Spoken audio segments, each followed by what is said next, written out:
Shri Gurudev. Welcome to Biology online class.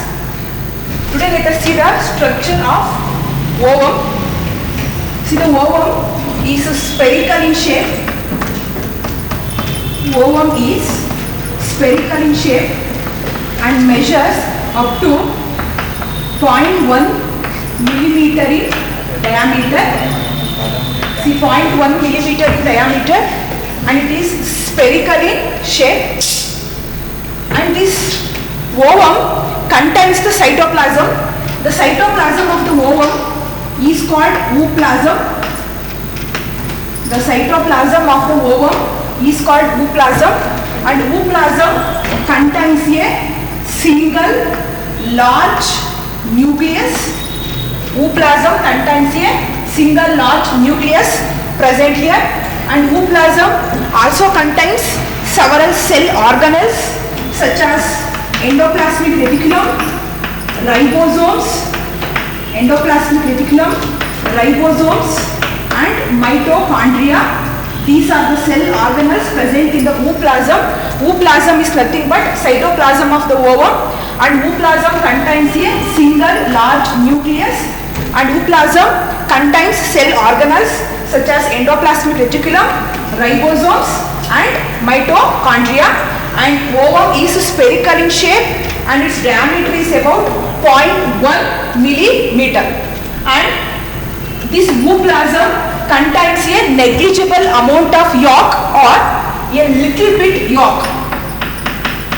So the ooplasm contains negligible amount of yolk or a little bit yolk surrounded by a plasma membrane. See, this is the plasma membrane. See, this is the ooplasm. Ooplasm contains little bit amount of yolk, or you can say negligible amount of yolk, and this ooplasm surrounded by a membrane called plasma membrane. Plasma membrane. Next to plasma membrane, there is one more layer called zona pellucida. Zona pellucida next to plasma membrane. One more layer called zona pellucida. Next to zona pellucida, see this one, it's a layer of follicular cells, and this layer is called corona radiata. This layer is called corona radiata. See, it's a layer of follicular cells. It's a layer of follicular cells. See, this is the structure of ovum. It's a female gamete, spherical in shape, measures up to 0.1 millimeter in diameter, and the cytoplasm of the ovum is called ooplasm. It contains cell organelles such as endoplasmic reticulum, ribosomes and mitochondria. See, this is the ooplasm. Ooplasm contains a negligible amount of yolk, or you can say little bit amount of yolk. This ooplasm surrounded by a plasma membrane. See, this is plasma membrane. Next to plasma membrane, one more layer. See, this is called zona pellucida. Zona pellucida. Next to zona pellucida, layer of follicular cells, that is called corona radiata. So next to ooplasm, there is a plasma membrane. Next to plasma membrane, see, there is a zona pellucida, that is the second one. Next to zona pellucida, there is a corona radiata. See here, the human egg or the human ovum contains little bit amount of yolk, and it was uniformly distributed. And it contains negligible amount of yolk or little bit amount of yolk. So that's why human egg is said to be microlecital. Microlecital means, micro means negligible amount of yolk is present or little bit amount of yolk is present, and the yolk is uniformly distributed. So that's why you can say isolecital. So the human egg is said to be microlecital, little bit amount of yolk is present, and isolecital because the yolk is uniformly distributed. So the human head is microlecital and isolecital. Now let us see the types of eggs based on the distribution of yolk. So based on the distribution of yolk, there are few types of eggs. The first one I already told, microlecital and isolecital. The next one was alecital. See, alecital means almost without yolk. Almost without yolk is called alecital egg. Example, placental mammals. See, example, placental mammals. Alecital means almost without yolk. Example, placental mammals. Next one, mesolecital. Mesolecital means moderate amount of yolk. Moderate amount of yolk is present, is called mesolecital. Example, frog. The next one, macrolecital. Macrolecital means large amount of yolk is present. Large amount of yolk is present is called macrolecital. Example, reptiles and birds. Reptiles and birds, macrolecital. And the next one, centrolecital. Centrolecital. Centrolecital means, name itself indicates that centro means in the center. The yolk accumulated in the center. The yolk accumulated in the center is called centrolecital. Arthropods, that is insects.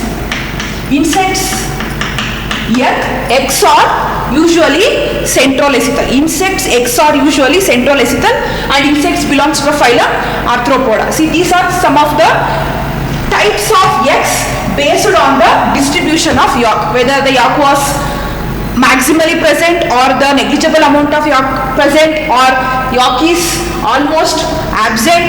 So based on the distribution of yolk, see, there are few types of eggs are classified.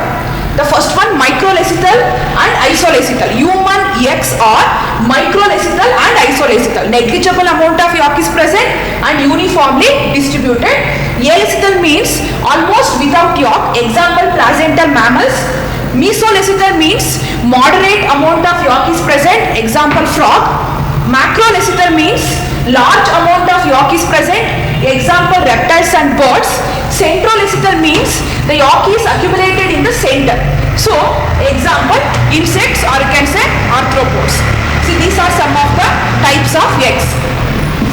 Now let us see the next topic, that is the differences between spermatogenesis and oogenesis.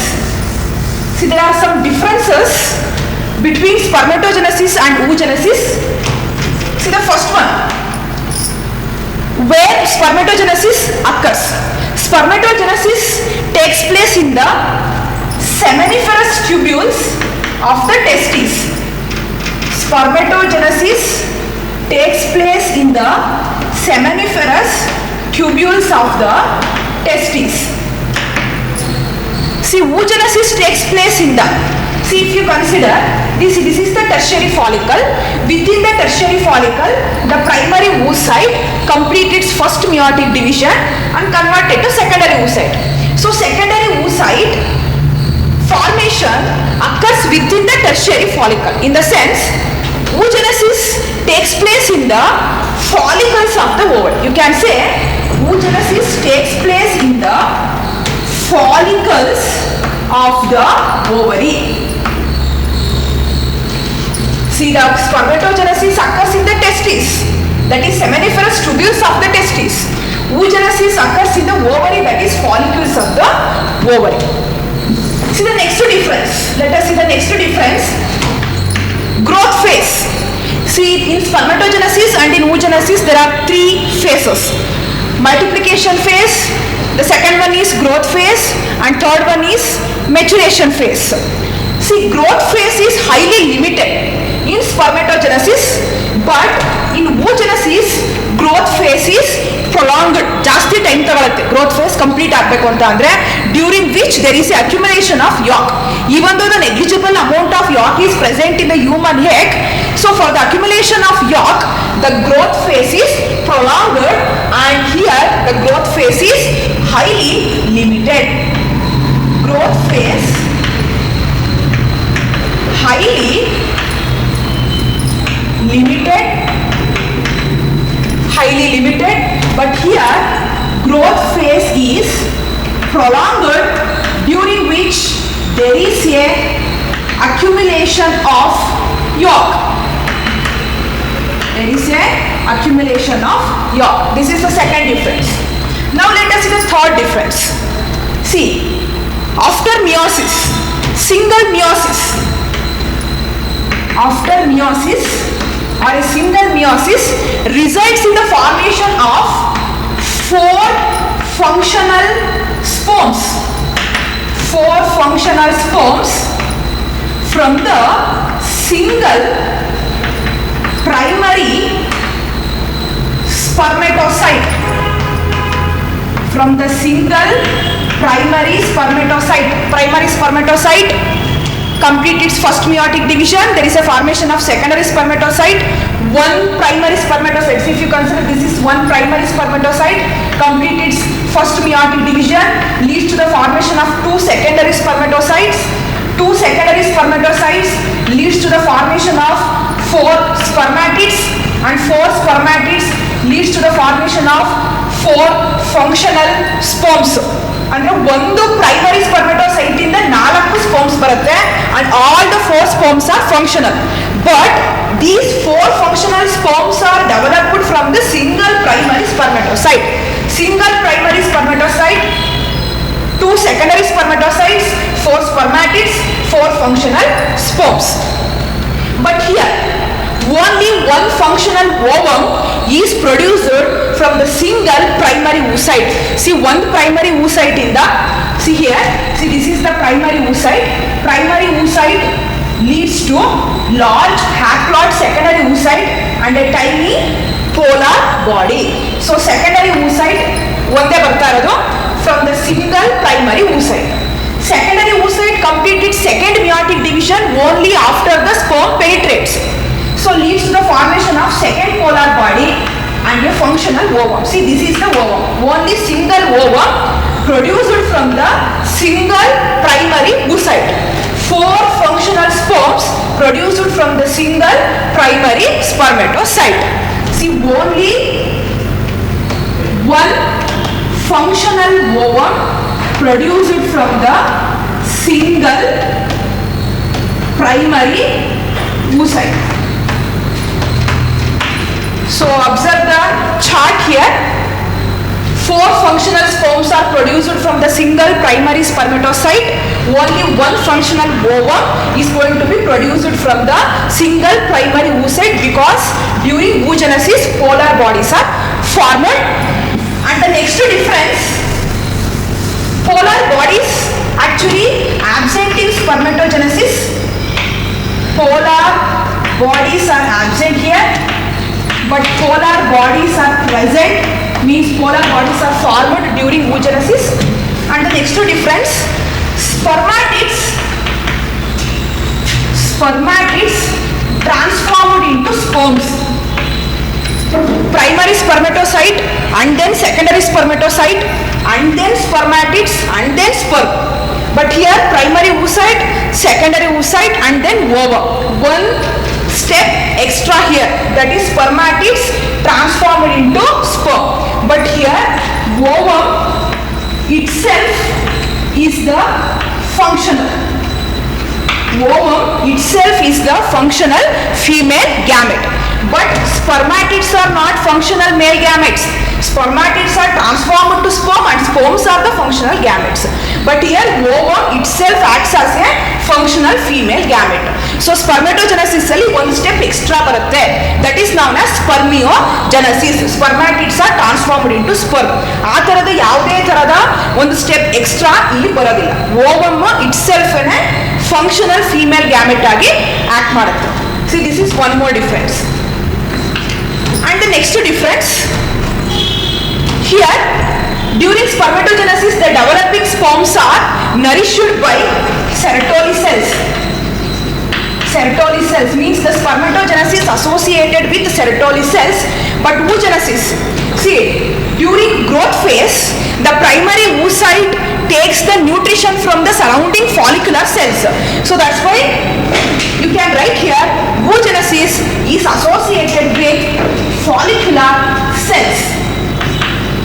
Oogenesis is associated with follicular cells because here the primary oocyte take the nutrition from follicular cells, but here for the developing sperms the nutrition is provided by Sertoli cells.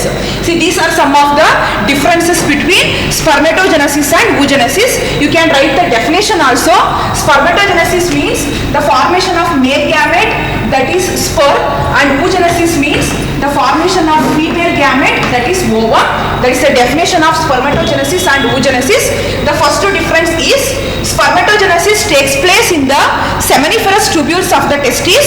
Oogenesis takes place in the follicles of the ovary. But in spermatogenesis the growth phase is highly limited, but in oogenesis the growth phase is prolonged, during which there is accumulation of yolk. See, negligible amount of yolk is accumulated, so that's why human egg is said to be microlecythal, and the yolk is uniformly distributed, so that's why human egg is also said to be isolecythal, microlecythal and isolecythal egg. The next difference, so the meiosis, single meiosis leads to 4 functional sperms from the single primary spermatocyte. 4 functional sperms are formed from the single primary spermatocyte, but only 1 functional ovum is formed from the single primary oocyte. So polar bodies are absent, means polar bodies are not formed during spermatogenesis, but here polar bodies are formed, so that's why polar bodies are present here. Spermatids transformed into functional sperms, but here ovum itself acts as a functional female gamete. So ovum itself acts as a functional female gamete, but here spermatids are not functional, they are non-functional, non-motile, so that's why these spermatids are transformed into sperms by a process called spermiogenesis. So you can write here spermatids transform themselves into functional sperms, but here ovum itself acts as a functional female gamete. And spermatogenesis associated with Sertoli cells because Sertoli cells provide the nutrition to the developing sperms.